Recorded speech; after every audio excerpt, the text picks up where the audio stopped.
Hoy pare, lumapit ka nga at makinig mabuti. Sinabi mong payat ako, pero tingnan mo nga ang sarili mong pangit na anyo. Sabihin mong hindi ako bida, ikaw ay parang bakanteng pwesto na walang gustong pumasok. At itong dagdag ko na sinasabi mo, yan ang dahilan kung bakit ako'y laging nasa tuktok.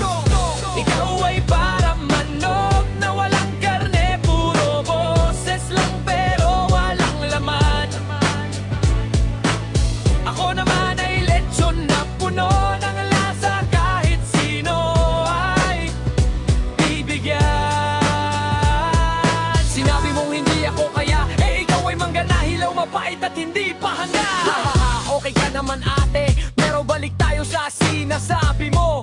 Sabihin mong pangyat ako, ikaw naman ay bola na napakalaki, baka mabasak sa isang tapik mo. Sabihin mong pangit ako, ikaw ay parang baboy na sobrang taba, mukhang hindi marunong magpigil. At itong payat kong sinasabi mo, yan ang dahilan kung bakit ako mabilis at laging nasa unahan.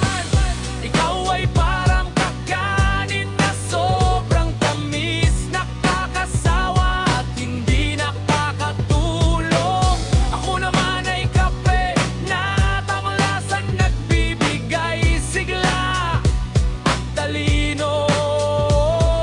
Sinabi mo hindi ako handa, ikaw ay isda na sobrang tama, baka lumubog ka pa kapag pumasok ka sa tubig.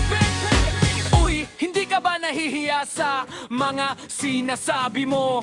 Sabihin mong bola ako, ikaw ay papel na manipis, madaling mapunit at walang lakas. Sinabi mong baboy ako, ikaw naman ay aso na walang bahay, palaging naglalakad at walang tahanan. At itong taba kong sinasabi mo,